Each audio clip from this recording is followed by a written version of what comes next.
defense. And FanDuel is America's #1 sportsbook, and even as the weather gets colder, the NFL offers stay hot on FanDuel. And right now, new customers get $150 in bonus bets with any winning $5 moneyline bet. That's $150 if your team wins. So if you've been thinking about joining FanDuel, there's no better time to get in on the action than right now. The app is simple to use, and they have a wide range of betting options, including spreads, player props, over-unders, and much, much more. So visit FanDuel.com/UCSS to kick off the NFL season. FanDuel, an official partner of the NFL. And shout out to our guy or girl, Tanios Henry, for turning $4 into $674 yesterday. Nice. With a 8-part parlay, 3 same-game parlays, and 5 moneyline bets, including everything from the Cardinals, the Colts, the under in that game, the Buccaneers.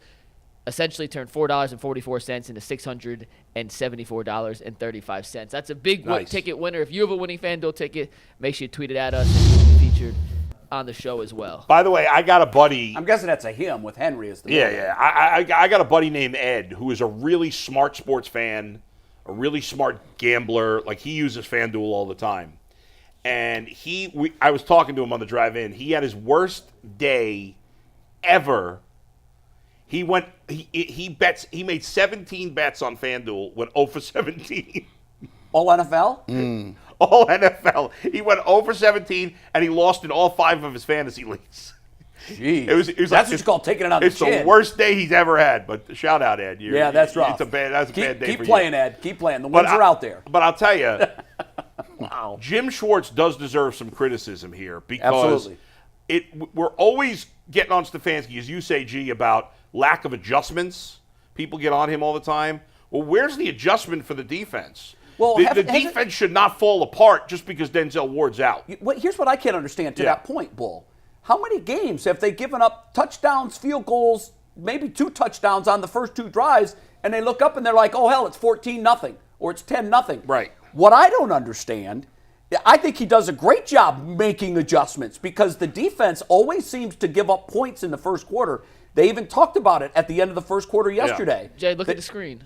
They give the most first quarter points. I don't get it. But they've been giving up a lot in the fourth quarter lately, too. Bad, too, but the first quarter is awful. They're the worst in the league, or so second worst. I don't understand, Bull. I don't understand how he's coming out and he's not prepared to stop the opponent in the first quarter.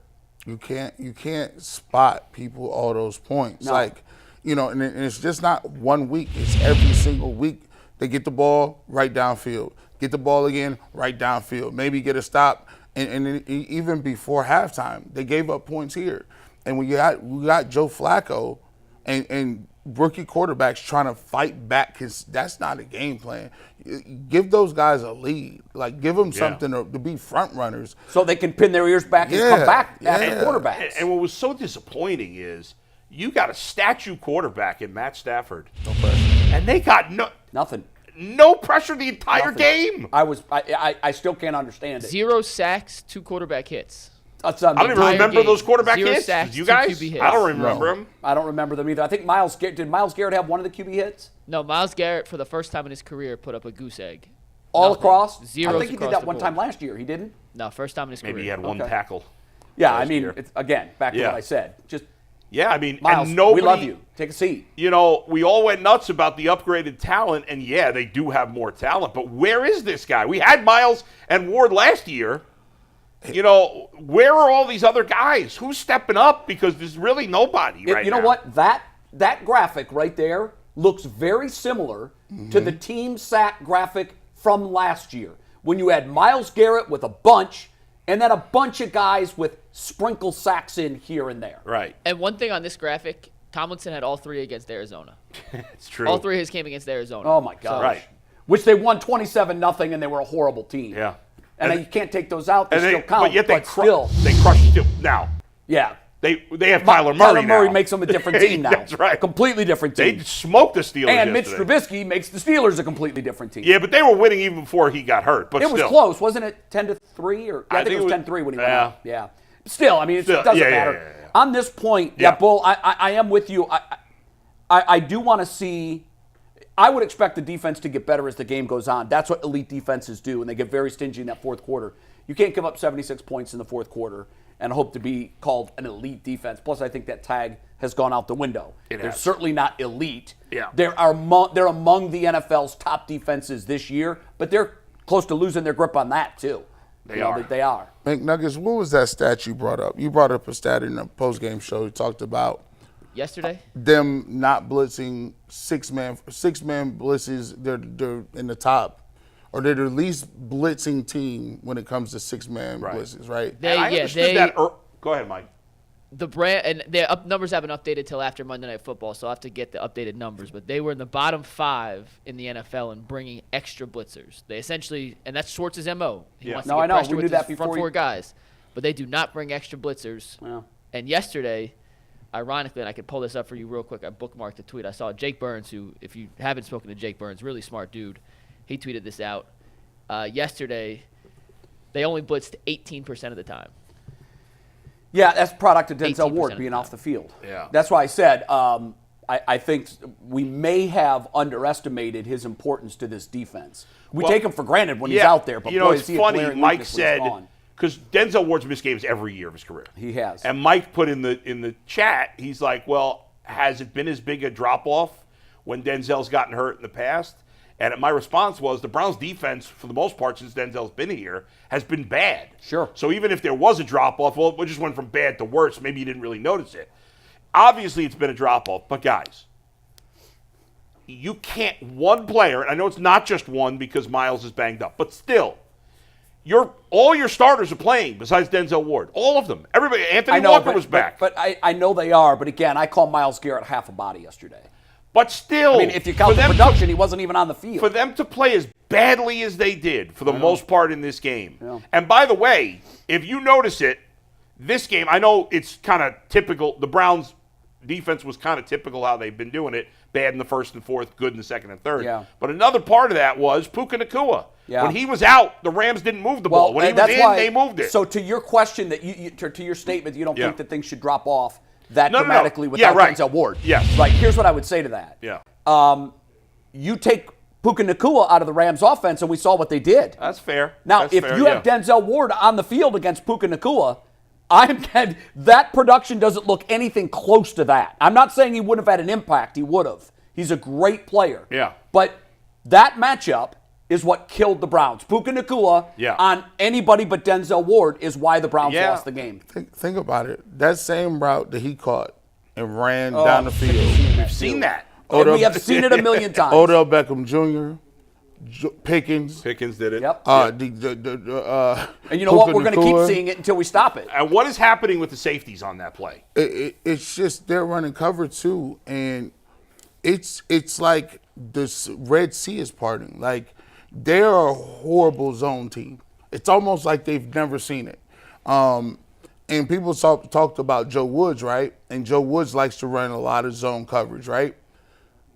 If you look at it, maybe Joe Woods gets vindicated because I'm not ready to go that far. maybe he's vindicated. I mean, but you don't see these big splash plays on no other teams. No. These plays are just 70 yards. That's not normal. Like, and you're giving that up, and it is demoralizing because guess what? Before that happened, Joe Flacco comes down, leads you. Guy has a drive. You're like, wow, this is looking great. Yeah. And the defense in 2 plays deflates the whole building. Yeah, it did. Puka Nacua, by the way, is a very good player. And I got to tell you, when he walked off the field, I thought he's done not for the game. I think he's done for the year. He looked like a 70-year-old woman who just fell down They steps. said it was his ribs. Yeah. I mean, it looked like he was done. I don't know what kind of magic they performed in the locker room, but he came out, looked like he was never hurt. I actually thought the Browns defense, for the most part, until late, did a pretty good job on Kyren Williams. I agree. You know, he didn't have any big runs. I agree. Late And we in had the game said got going. Friday, Right. That's where you have to focus Exactly. the defense, and they did. But when this is why it's so important that you're multifaceted on offense. If someone takes away your run, which we did, I think for the most part, then they say, okay, fine. We see what they're doing. They are taking away our run.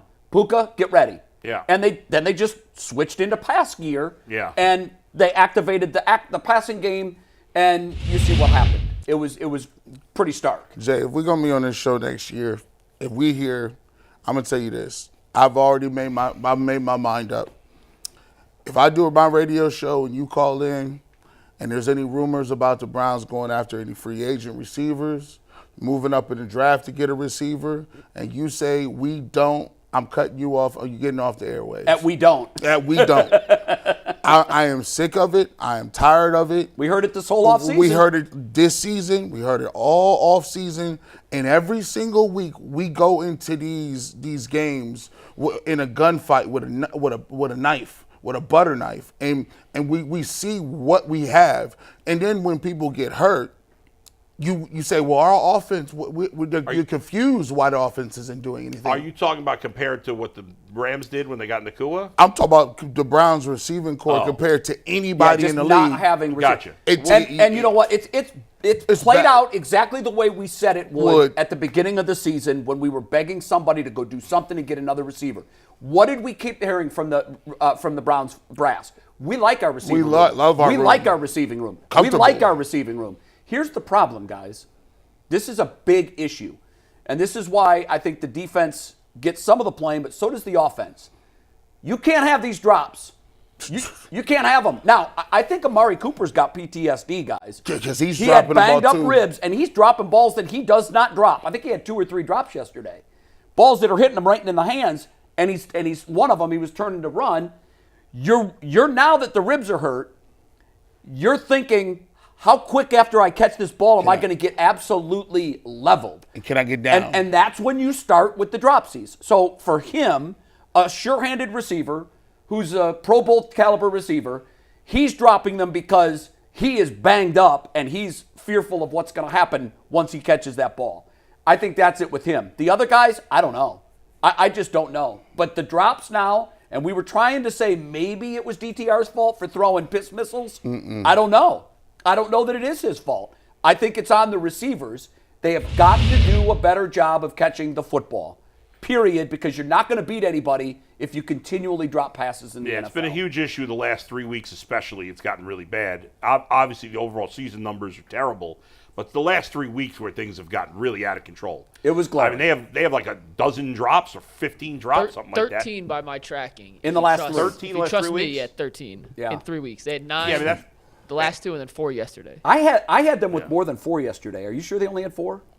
It depends on what you consider a drop or The off target. one We'll Amari see the Cooper, official numbers. when Amari Cooper got sandwiched, that was a drop. Yeah, That's totally definitely a drop, yeah. Yeah, that's Like- a drop. Also, the one that he was in the flats. Yep. and he Definitely a was- drop. That was clearly a drop. He dropped I had another Cooper one with- where he was going down to the ground. It was right on the. It was just maybe a foot off the ground. He dropped that one. That's where PFF gets a little iffy on what they consider a drop versus an off target. I mean, throw. my eyes say that's a drop. If it hits Yeah. both hands on the receiver, it's a drop for me. I mean, there are extenuating circumstances. If it's, if the ball's, he's trying to high point it, he just couldn't get there, but gets both hands on the ball, that's on the quarterback. But there were a lot of catchable balls. And by the way, and we're going to get to Joe Flacco and grading him, but okay. We asked you last week, was AVP gassing it when he said 5 out of 5 arm strength? He wasn't gassing it Before we get at to all. Flacco, can I ask y'all? He looked like Joe Flacco to me. Can I ask you guys one more defensive question before we move to Flacco? Sure. Earlier in the year, if I'd asked you guys this question, I'm sure you would have answered yes. I'm going to ask it now, and I'm curious if the answer is still yes. Game on the line, defense needs to get a stop. Do you trust this Browns defense to be able to get a stop? Not now.